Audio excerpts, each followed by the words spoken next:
The man feeding the belt into that machine gun was a civilian.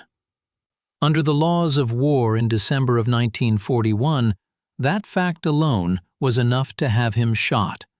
Not killed in the fighting, shot afterward, deliberately, with the paperwork in order. Whether he put it to himself in those words, nobody can say now. But it had been talked about on that island. The men knew what could be done to a civilian who picked up a weapon. Some of them said so out loud, and some of them told the volunteers they were putting everybody at risk. The officers had not thought about it at all. He picked up the belt anyway. This is the story of what America did about it, and of the men who were still standing on the wrong side of that law when the fix finally arrived. Stay with him for a moment, because the belt in his hands is the whole problem. He is on Wake Island. He is not a Marine. He is a construction worker. And a month ago his job was pouring concrete for a base that is nowhere near finished. The rifle leaning beside him belongs to somebody else. So, technically, does the war. And the law that could have him shot was not a Japanese law. It was everybody's law, ours included. Wake is 3 coral islets in the middle of the Pacific, shaped roughly like a horseshoe, with a lagoon in the center. In January of 1941, a consortium of American construction firms called Contractors Pacific Naval Air Bases landed a survey crew there. 76 men. They called it the Pioneer Party, and the man in charge of it was named Nathan Teeters, who everyone called Dan. Their job was to turn a sand spit with a seaplane hotel on it into a naval air station. By December, there were about 1,145 of them on that atoll. Carpenters, welders, crane operators, cooks, a camp doctor. Men who had signed a contract for good money in a quiet place and who wrote home about the fishing. They were not in the Navy. That distinction did not feel important to anyone at the time. It was about to become the most important fact in their lives. Here is what most people get wrong about Wake, and it matters for everything that follows. We remember Wake as a Marine story. 450 Marines holding out for 15 days against the Imperial Japanese Navy, sending back a radio message that the newspapers turned into legend. That happened. That is real. But there were more than twice as many civilians on that island as there were Marines. And when the bombers came on the 8th of December, those civilians did not have anywhere to go, because Wake is 4.5 miles of flat coral. There is no rear. There is no behind the lines. There is just the island. So the question that landed on Dan Teeters that morning was not whether his men were in danger, it was whether he was allowed to let them fight. Understand what he was actually weighing. The rules that governed this had been written down at The Hague decades earlier, and every major power had signed some version of them. A soldier who takes up arms and is captured becomes a prisoner of war. He has a status, he has protections, at least on paper. A civilian who takes up arms and is captured has none of that. In the language of the time, he was a franc-tireur, a free shooter. And the accepted remedy for a free shooter was a military commission, with death on the table. That was not a Japanese invention. It was the common understanding of nearly every army in the world, including the American one. There was an argument on the other side, and it was narrower than it sounds. The same Hague rules recognized a volunteer corps as lawful if it had a commander answerable for it, if it carried its arms openly, and if it followed the laws of war. And if it wore something, a fixed mark visible at a distance. An armband would have done it. Wake's contractors had the first 3. Nobody on that island had thought about the 4th. Somebody in Washington had. Less than 2 weeks before the attack, the Commandant of the Marine Corps put it in writing. If you are going to use these men to defend a base, give them a uniform and enlist them in the Marine Corps Reserve. The paperwork was still moving when the bombers arrived, so Dan Teeters did something careful. He and the island's naval commander agreed that the contractors who had prior military training would be assembled and given permission to report for assignment. Given permission, not ordered. There was no legal way to order them because they were employees. 186 of them said yes. Another 250 or so found other ways in. We do not have their diaries. What we have is the choice itself, standing on a coral beach with bombers overhead. If I do nothing, I might survive as a prisoner. If I help, and we lose, they can shoot me for it and be within their rights. They helped anyway, and the help was not symbolic. Contractors moved guns and helped serve them. They kept the machinery running, which, on an atoll where every mechanical thing had arrived by ship, was not a minor job. They dug shelters while the bombers were overhead. They fed the men who could not leave their positions, and they carried belted ammunition out to the guns, which sounds like a small errand until you work out what it actually involved, which was walking upright in the open toward the places that were being shot at several times a day for 15 days. None of that earned any of them a rank. All of it, under the rules as they were written, made them shootable. Wake held for 15 days. On the 23rd of December it surrendered, and now the paperwork problem stopped being theoretical. The Marines went into captivity as prisoners of war. The construction workers went into captivity as whatever their captors decided to call them. As it happened, the Japanese called them prisoners of war too. Not because anything obliged them to, because they chose to. And that ambiguity was not a paperwork inconvenience. It decided things. A prisoner of war has a status that somebody, somewhere, is obliged to account for. There are supposed to be lists. There is supposed to be a neutral power asking questions. It fails constantly in practice, and it failed badly in this war. But the machinery exists, and it can at least be appealed to. Put it in the simplest possible terms. A Marine and a carpenter leave wake on the same ship. Behind the Marine, there is a government under a formal obligation to find out where he went. Behind the carpenter, there is a payroll department. A captured civilian contractor sits outside all of that. He is not a soldier, so the rules for soldiers do not obviously cover him. There are rules for the civilian population of an occupied place, and on paper they reach him. But there is nobody on that atoll whose job it is to hold anyone to them. He is a man with a work contract in a place where the contract no longer means anything, and whatever happens to him next depends almost entirely on the disposition of the officer standing in front of him. Most of them were loaded onto ships and taken away to camps in China and Japan. One of them was a Morrison-Knudsen man from Boise, Idaho, named Joe Miller. He spent 44 months as a prisoner, first at Wusung in China, then at Fukuoka, working in a steel mill on something in the region of 1,200 calories a day. He came home. He married in 1949. He lived to 91 and died in 2009, which is to say, he got a whole life afterward, which is more than this story is going to give some of the other men in it. A word about why these men are so hard to find in the first place. Most military history is organized around who was brave. This one is organized around who was counted. The records filed them as employees rather than servicemen, so for decades they sat in the gap between two categories, and a fair number of them are still sitting there. Digging them back out is slow work, and subscribing is what keeps it going.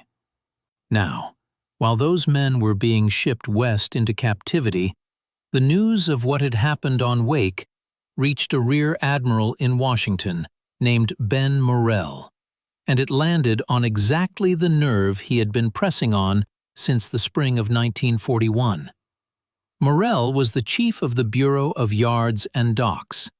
His bureau was responsible for building the Navy's bases, and by 1941, the overwhelming majority of that work was being done by civilian contractors, because that is how the Navy had always done it, and it was cheaper. Morrell had been arguing that this was going to become a catastrophe the moment shooting started. His reasoning was not sentimental. It was procedural. Civilian construction workers, he pointed out, could not be armed. They had no way to defend themselves.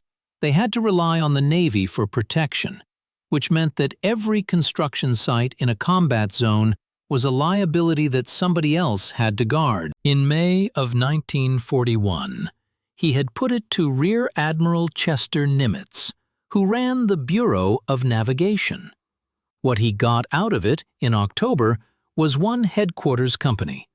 Wake got him the rest, at a price nobody would have chosen. On the 28th of December, 3 weeks after Pearl Harbor and 5 days after Wake fell, Morrell formally requested the authority to raise, organize, and man naval construction units. On the 5th of January 1942, the Bureau of Navigation granted it. Construction battalions, CB, Seabees. Now here is where it gets strange, and where I think this story stops being an administrative footnote and becomes something else. Every other branch of the American war machine in 1942 was hunting for young men, 18-year-olds, 20-year-olds, bodies that could be trained from zero. The Seabees went looking for the opposite. The recruiters were told to prioritize experience and skill over everything, on the theory that a man who already knew how to run a drag line did not need to be taught anything except how to do it in a uniform. So they went where the trades were. They went to the halls where men had spent 20 years learning a craft. And what walked in the door were the men who had built Boulder Dam, men who had put up the skyscrapers in New York and dug the subway tunnels under it, men out of the mines and the quarries and the shipyards. Something like 60 different trades in the end. The official enlistment range was 18 to 50. 50. In a war where the draft wanted men in their 20s, and even 50 turned out to be aspirational. After the first battalions were assembled, somebody went back through the paperwork and discovered that a handful of men past 60 had gotten themselves in, which tells you something about both the men and about how carefully anyone was checking. The average age of a Seabee in those early years was 37. The average age across the rest of the American military was 26. 37. These were men with mortgages, men with kids in school, men whose backs already hurt. I would like to have been in one of those recruiting offices, because I think the emotional content of that room has been completely lost. Everywhere else in America in 1942, a man of 43 walking into a recruiting station was walking into a polite refusal. There was nothing personal in it. The machine wanted 20-year-olds, and he was not one. And he went home and bought a war bond and felt roughly the way you would expect. And then there was this one desk, where the first question was not, "How old are you?" It was, "What do you do?" And when the answer was 22 years running heavy equipment, or steam fitting, or blasting rock, the answer coming back was, yes.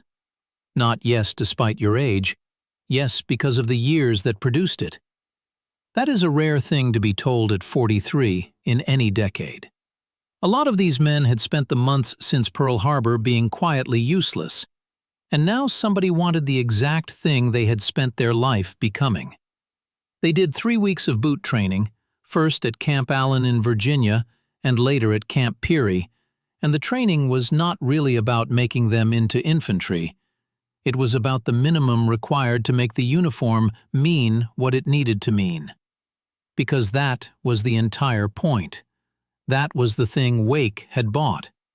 A man in that uniform who picked up a rifle and was captured was a prisoner of war.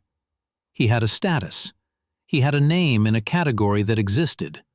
nobody could put him against a wall afterward and be technically correct about it. The Navy did not put those men in uniform to make them braver. They were already the kind of men who volunteer at 37.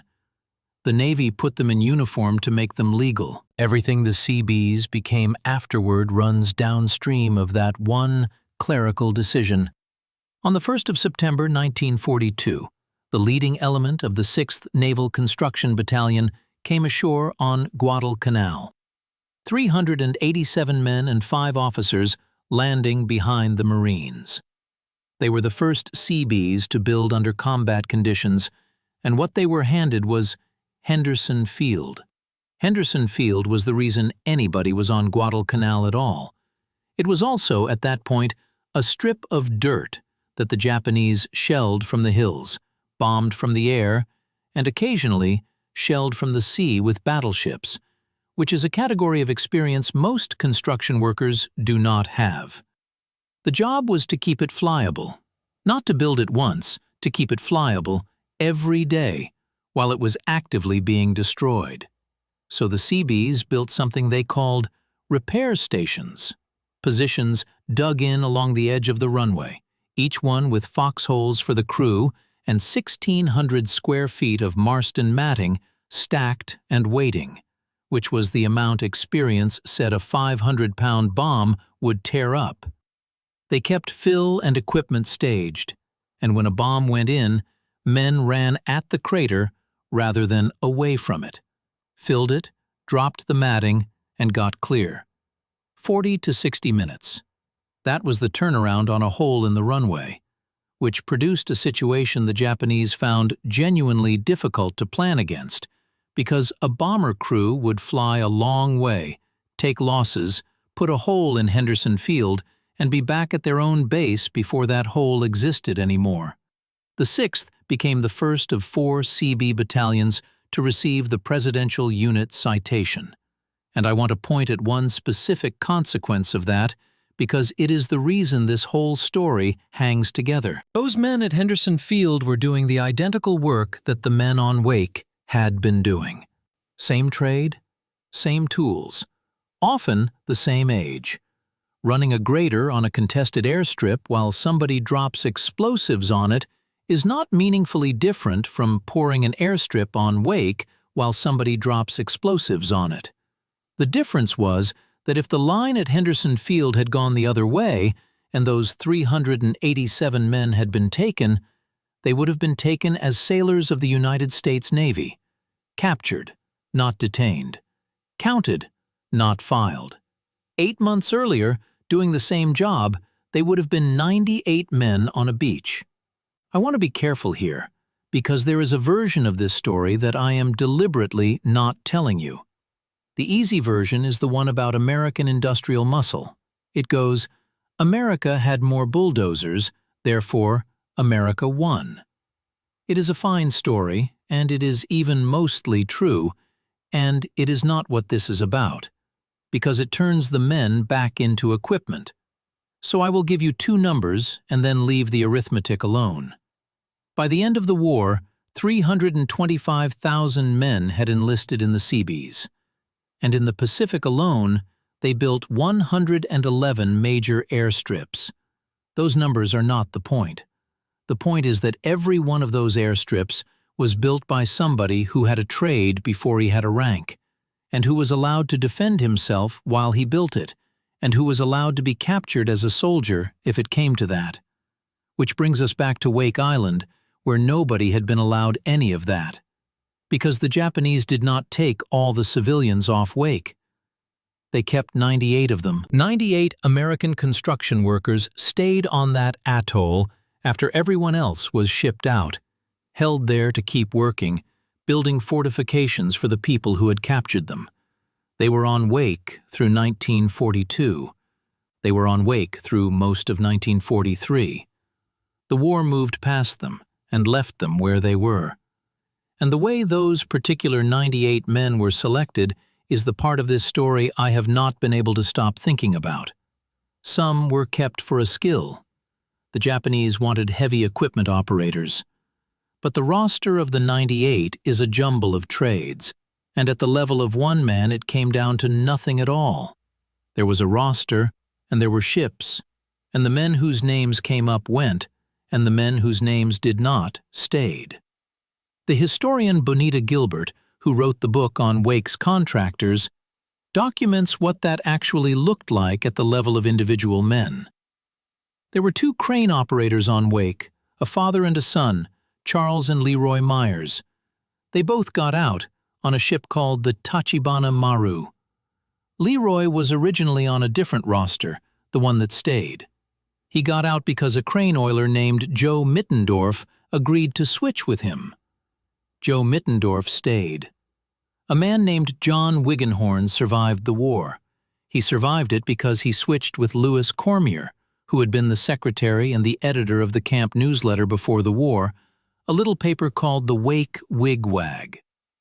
Louis Cormier stayed. Not one of these men was picked for his courage. Not one of them was spared for it either.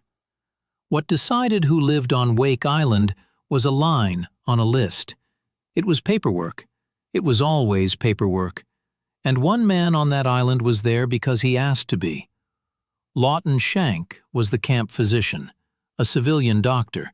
He volunteered to remain behind. He had, presumably, some idea of what he was volunteering for, and he stayed, for the same reason the man at the beginning of this video picked up the belt. Because the men who needed him were going to be there, and he was a doctor, and the category the Navy had filed him under did not change what he was. On the 5th of October, 1943, American carrier aircraft hit Wake Island hard. The commander of the Japanese garrison was Shigematsu Sakaibara. A captain then. He would be a rear admiral by the time the Americans came looking for him. He read that raid as the opening of an invasion. On the 7th of October, he ordered the 98 prisoners taken to the northern shore of the island. They were blindfolded. They were machine-gunned. They were buried in a mass grave. One man got away. We do not know his name. Nobody has ever established it. What we know is that he got loose. The Japanese only found out the next day when they dug the grave back up and counted. He was at large about 3 weeks, and somewhere in those weeks he reached the lagoon shore over on Wilkes, because that is where the rock is. He carved into it 98 US PW 5-10-43. Then he was recaptured and killed. I should be straight with you about that date because I have been reading sources that disagree. The war crimes record and the specialist historians put the execution on the 7th of October. The rock says 5-10-43, which some read as the 5th. It may be that he was dating the bombing raid, the thing that killed them, rather than the day it was carried out. It may simply be that a man alone on an island, carving into coral with whatever he had, did not have a calendar. I am not going to pretend to resolve it. The 98 are not in question. Only the date is. Sakaibara was tried after the war by an American military commission on Kwajalein. He was sentenced to death in December of 1945 and hanged on Guam in June of 1947. Before he died, he said this: "I think my trial was entirely unfair and the proceeding unfair and the sentence too harsh, but I obey with pleasure." He also argued that the United States had no moral standing to try him given the atomic bombs. He was not the last man to make that argument. It did not save him, and it does not touch the 98. By October of 1943, when those men were walked to the North Beach, the United States Navy had already fixed the problem that put them there. The Seabees existed. 3 weeks of boot training at Camp Peary, a rating, a uniform, and a legal status that could not be taken away by a technicality.